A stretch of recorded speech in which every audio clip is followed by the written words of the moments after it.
This is PRIME7 Local News with Madeleine Collignon, Kenny Hinkley and meteorologist Carl Linders with your local weather. Now, PRIME7 Local News at 6. Tonight, a Riverina man caught in the middle of America's most deadly mass shooting. A breakthrough in the investigation into Kath Bergerman's disappearance. A cache of weapons found in a car in Albury, including 12 throwing knives. And it's warming up for Wednesday. Your midweek weather details shortly. Good evening. 59 people have died and more than 500 are wounded after a gunman opened fire on a crowd at a country music festival in Las Vegas. A Riverina man was staying on the 32nd floor of Mandalay Bay Resort, right next door to the gunman. Other locals travelling in the US have also been impacted by what is now the worst mass shooting America has ever seen.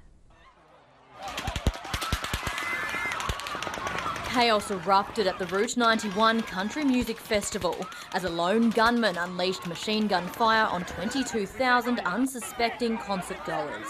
59 people have been killed, more than 500 are wounded and the numbers are still climbing.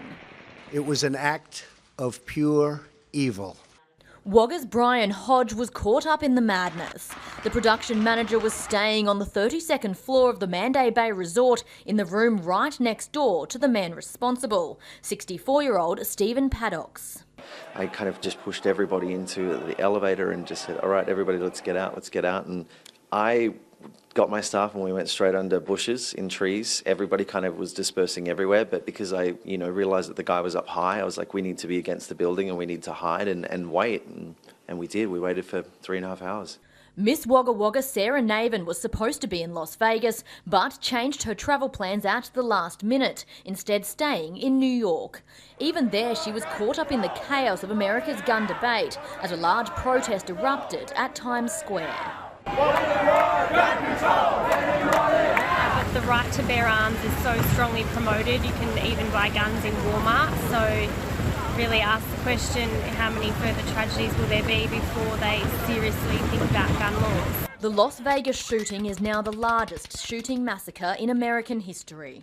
No more massacres, the NRA! Tamora's Ben Hughes was also in Las Vegas as the tragedy unfolded. At this stage, no Australian lives have been lost. Samantha Costin. PRIME7 News. There's been a major breakthrough in the disappearance of Wangaratta mother of 3, Kath Bergerman. She was last seen at her home in 2002, but new DNA tests and an anonymous letter have given detectives renewed hope they're closer than ever to cracking the case. It's a 15-year-old mystery which has, until now, had detectives baffled. Police believe 37-year-old disability worker Kath Bergerman met with foul play, but her body has never been found. Now the forensic re-examination of a piece of duct tape found at the scene could blow the cold case wide open. There's a number of DNA profiles or part profiles on that tape that are being re-examined with today's technology to see whether or not the advancement in that technology will shore up those profiles. Miss Bergerman's estranged husband John was charged with her murder, but the charge was dropped in 2007 due to a lack of evidence. Police confirmed her eldest son Stephen is also a suspect. It's quite obvious they remain suspects in this matter. In April this year, police also received an anonymous letter providing intimate details of what happened to Miss Bergerman, including who was involved in her abduction and murder. They've now urged the writer to come forward. You know who you are and you need to contact us because you hold the key to potentially solving this matter. $1 million reward and potential indemnity from prosecution is on offer for information leading to the apprehension and subsequent conviction of the person responsible for Miss Bergerman's disappearance. Police are quietly optimistic they're close to solving this 15-year-old riddle. There are people out there that know what happened. Josh Riberich, PRIME7 News. A Walla Walla man set to face court after police uncovered drugs and a dozen throwing knives during a routine traffic stop in Albury. Police say they pulled the 24-year-old driver over just after midnight on Monday along Mate Street, where he tested positive for methamphetamine. Officers also found cannabis, LSD tablets and ice on the driver, as well as 12 throwing knives in a pouch beneath his seat. He'll face court later this month. A huge tract of vacant land between Wodonga and Lake Hume could soon be home to as many as 16,000 people. Under plans released today, more than 6,000 homes will be built over the next few years. 1,000 hectares of farmland in the Leneva Valley is set to become the region's biggest development site. There are plans to construct 6,153 dwellings, 2 schools, parks and a sports centre. It will effectively connect Wodonga and the existing township of Barranduda. We are continuing to grow. We're continuing to be one of the fastest, if not the fastest, regional growth city in Victoria. Once the largest greenfield site in Victoria, environmental issues were a major consideration through the planning phase. The Mayor says landowners and developers must abide by strict rules when they build. This takes it another step forward as well, where we also start nominating other green spaces and how those interact with residential housing. The precinct will be released in stages in the coming years, creating hundreds of mainly construction jobs in the process. The jobs associated with the schools and the town centres, and the community centres. So it's expected to bring about 700 jobs in regards to that. Council will hear the concerns of existing residents during the final 2 months of a consultation phase. Residents will have until December 1st to submit their feedback. Eleanor Tabone, PRIME7 News. Well, it's been the worst flu season in Australian history, with more than 70,000 cases reported across the country. Hospitals across our region will now receive a major funding boost to help ease the burden. Hospitals across the northeast will get $3.8 million to help cover the cost of a horror flu season. Albury Wodonga Health will get $1.7 million.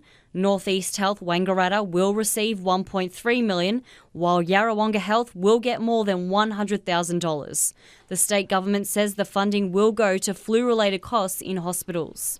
This will enable hospitals to treat more people more quickly, have designated areas for people presenting with flu symptoms. Statistics released by New South Wales Health show how bad this year's influenza season was and continues to be. So it's no wonder Victorian hospitals are feeling the pinch. 2017 is on track for being the worst flu season in Australian history. More than 14,000 cases reported and almost 100 deaths. Emergency departments took a toll. Now heading into the warmer months, has this money come too late? Ms Symes says one of the biggest costs to hospitals was having to keep extra nurses in the emergency ward. All nurses were on board, lots of leave was cancelled, hospitals did their very best to manage the load. Of course it was a pressure. Healthcare professionals warn anyone suffering flu-like symptoms to refrain from visiting retirement villages or having contact with babies. Eleanor Tabone, PRIME7 News.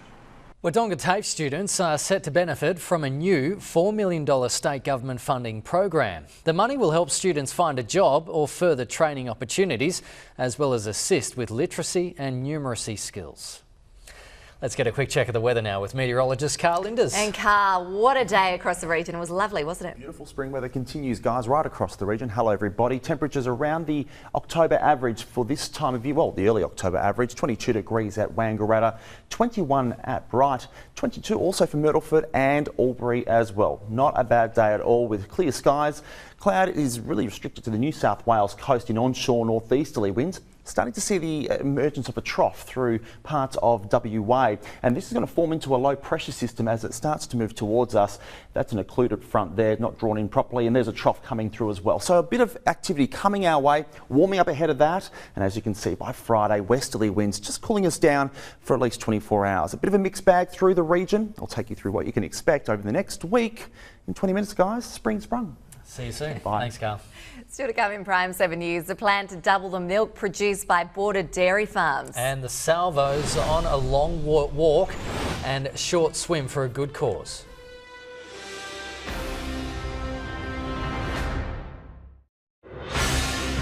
Stay in touch 24/7 with PRIME7 News. Victoria's Deputy Premier was in Wodonga today to throw his support behind the future of the northeast dairy industry. He says despite a tough couple of years, the industry has a bright future. Stuart Crosswaite has been milking cows on his Kagunya property for the past 12 years.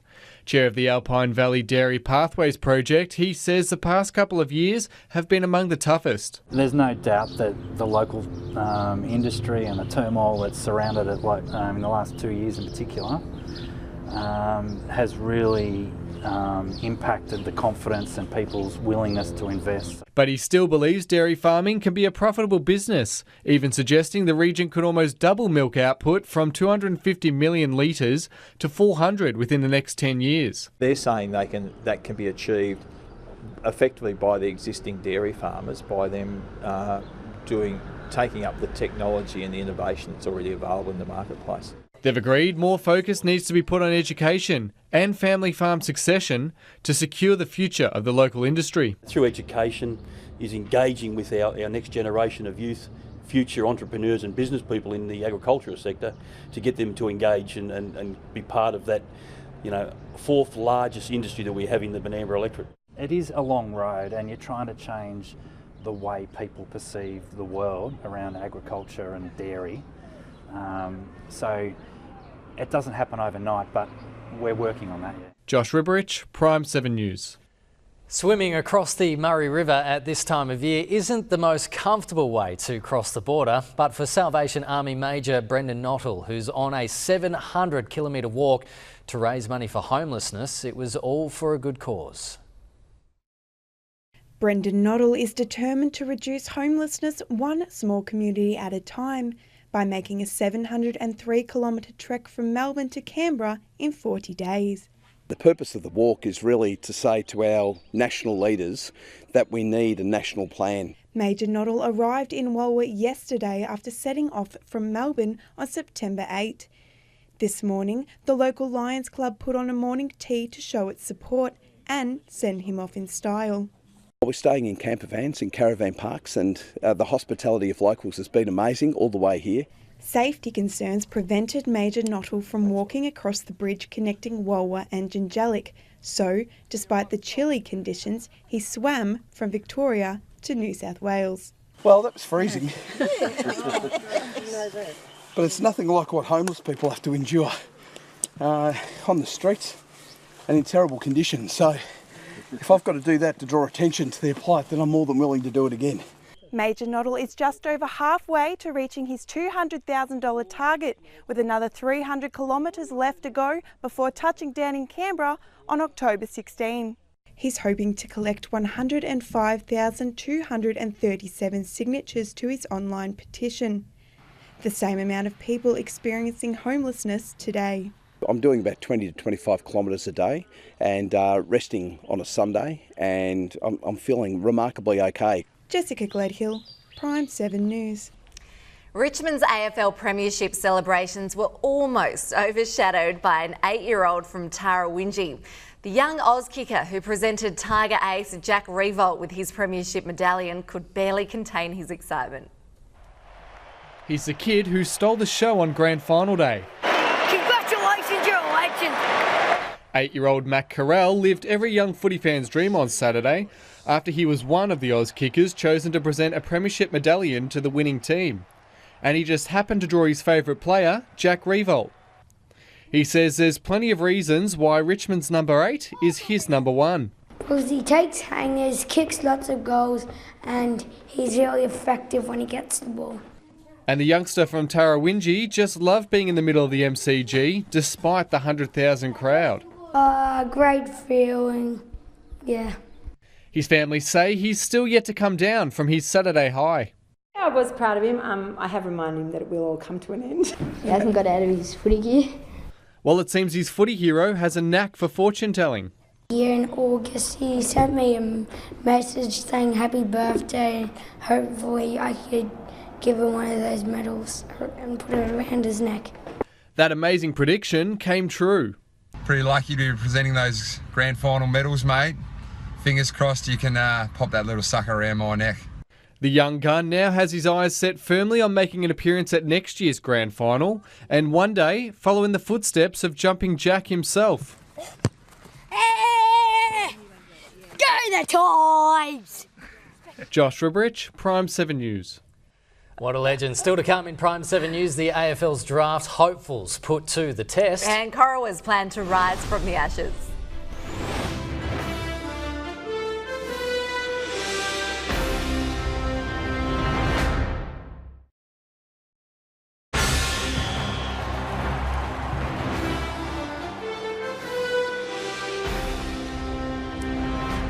Corowa Rutherglen's new coach says he's excited to be taking on the hardest job in border footy after signing a host of new players.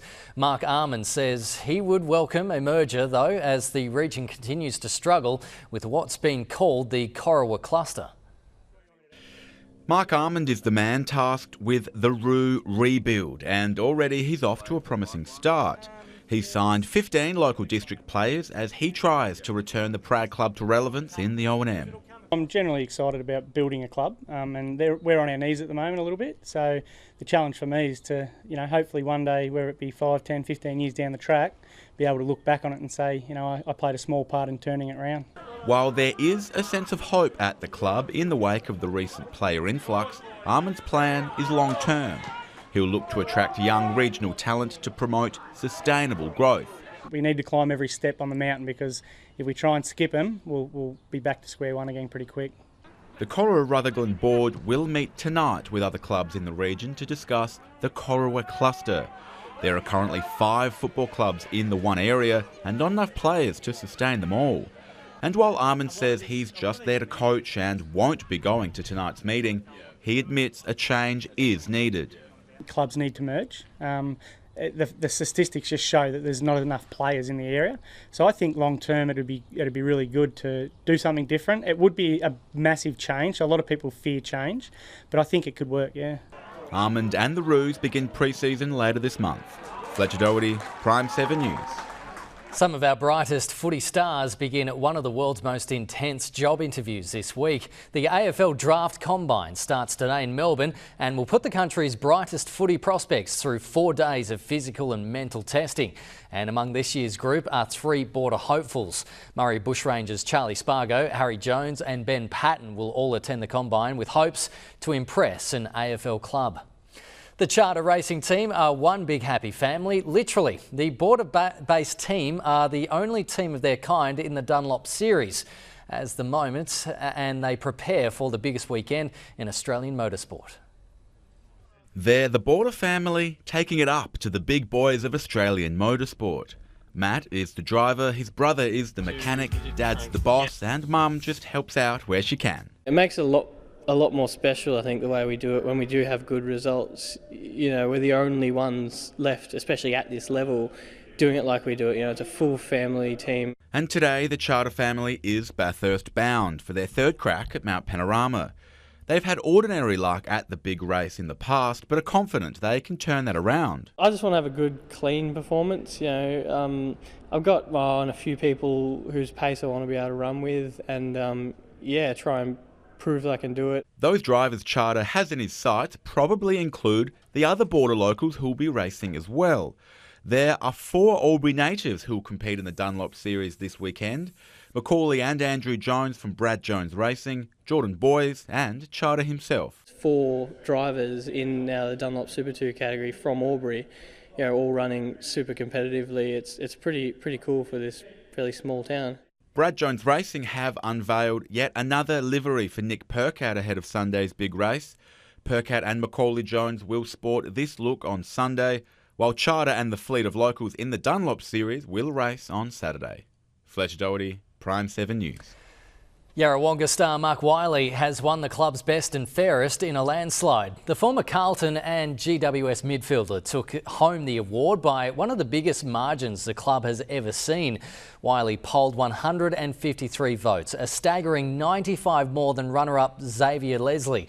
He was also named player of the finals in what's been a dream debut season at JC Lowe Oval for the 24-year-old.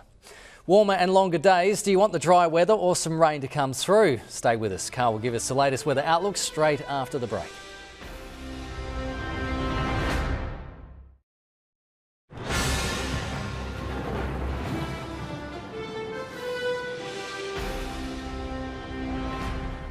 Back to Carl now for a closer look at our local weather forecast. And Carl, it was pretty warm today, but it's set to get even warmer over the next couple of days. Yeah, it's a nice change in the atmosphere. Maddie, having a bit of spring warmth across the region, and northerly winds are helping to bring that warm air down from central parts of the nation. As you can see, there's a trough also forming along that boundary between the warm air and the cool air.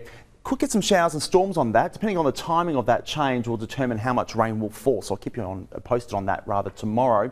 We'll have some more showers and storms building up over the weekend, and they could swing in from Sunday afternoon as well. So some changes through the region, which is interesting with the spring changes. We've got another change also lining us up for Wednesday next week. Southwesterly winds will return, so some cooler weather later in the outlook period. But as you can see, showers and storms not as heavy as what is happening in northeast New South Wales, but certainly a change in the weather, which is good after a very cold winter. 25 degrees tomorrow, partly cloudy skies. That fog will lift. It's Thursday. That's the day I really want to focus on. The showers and storms will build up from the southwest, and one of the timing of that change will determine how much rain will fall. At this stage, it's a bit unclear, so I'll take you through that tomorrow. But the temperatures will come down for the end of the working week. A few showers clearing through the afternoon. I think by the end of the working week, it should be fine. Temperatures in the low 20s towards Shepparton and Yarrawonga. As we look through the outlook period, there's still the chance of thunderstorms developing on Saturday. Maybe more likely on Sunday. I think we'll see some heavy showers developing there. Another change on Monday will then bring a band of rain in and clearing in Tuesday. Guys, I'll see you again tomorrow. Something for everyone. It is. Thanks, mate. And that's all we have time for tonight. You can join the debate on tonight's stories on Facebook. And also watch tonight's top stories on our website. Thanks so much for watching. Coming up, 7 News from Melbourne.